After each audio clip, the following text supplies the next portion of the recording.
आरक्षण पर भाजपा का दोगलापन इसी बात से प्रकट है कि कई राज्यों में या तो इन्होंने 50+10% की सीमा तोड़ दी है या सुप्रीम कोर्ट में उसे 75% तक ले जाने के लिए प्रयासरत है। वहीं दूसरी तरफ ये खुलकर भी नहीं बोल पा रहे हैं कि संविधान में सर्वदलीय समर्थन के साथ वोटों के लिए आरक्षण को ये 85% तक बढ़ाने के लिए संशोधन करना चाहते हैं। भाजपा एक तरफ देश की बात करती है, एकता के लिए डींग हाँकती है, एक हैं तो लहसुन है से लेकर बटेंगे तो कटेंगे करती है, और दूसरी तरफ समाज में जातिवाद की जड़ आरक्षण को बढ़ाने में लगी हुई है। मुझे इससे मतलब नहीं है कि किस इंडी राज्य में कितना प्रतिशत आरक्षण है, मुझे समस्या इससे है कि तुम राष्ट्रहित की बात करते हो, फिर तुम्हारे संरक्षण में संवैधानिक व्यवस्थाओं को चुनौती क्यों दी जा रही? तुम विपक्ष के एजेंडे को पूरा करने में लगे हुए दिखते हो। टैलेंट बाहर जाता है तो प्रधानमंत्री उसे देश में वापस बुलाते हैं, जबकि सत्य यह है कि तुम्हारी दृष्टि सरकारी नौकरियों के बाद प्राइवेट में आरक्षण पर ही है।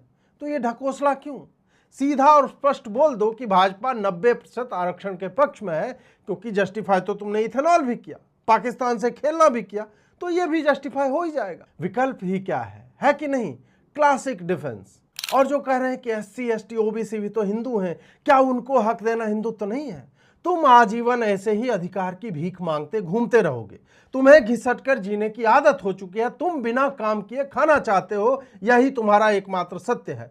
तुम्हें सवर्णों की जमीन और बैंक का पैसा दे भी दिया जाए तो तुम 2 साल में उसे बेचकर वापस नई भीख मांगने पर आ जाओगे कि अब हमें उनकी बेटी दे दो। जातिवाद ऐसे ही मिटेगा, क्योंकि तुम्हारी भीतरी समस्या पीड़ित, वंचित, शोषित होने से नहीं, तुम्हारी समस्या तुम्हारा नकारापन है, जिसे तुम राजनीतिक संख्या बल के दम पर मोनेटाइज करना चाहते हो।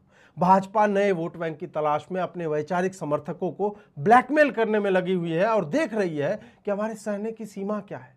और नरेंद्र मोदी से आग्रह है, यदि आपकी प्रबल इच्छा आनुपातिक आरक्षण की ही है तो फिर टैक्स भी बांट दीजिए कि देश की आवश्यकता का 85% टैक्स SC ST OBC देगा और बाकी 15% जनरल कैटेगरी वाले। हम इन कृतज्ञ लोगों को क्यों पाले जब सरकार हमें नौकरियां नहीं दे सकती, हमारे बच्चों के लिए स्कूल और कॉलेज में प्रतिभा रहते हुए भी पढ़ने का बेंच नहीं दे सकती, तो हम तुम्हारे गरीब कल्याण बजट को क्यों फाइनेंस करें? कास्ट सेंसस के साथ टैक्स सेंसस भी करवाकर आंकड़ा सार्वजनिक करो। किसी भी स्वाभिमानी हिंदू को या स्वाभिमानी और विवेकशील भाजपा समर्थक को यह सोचना चाहिए कि हिंदुत्व की राजनीति का चूरन बांटने वाली भाजपा क्या वास्तव में हिंदुत्व और राष्ट्रवाद के कोर फंडामेंटल्स पे टिकी हुई है, या फिर वोट बैंक की राजनीति ने इसे हर समझौते के लिए विवश कर दिया है।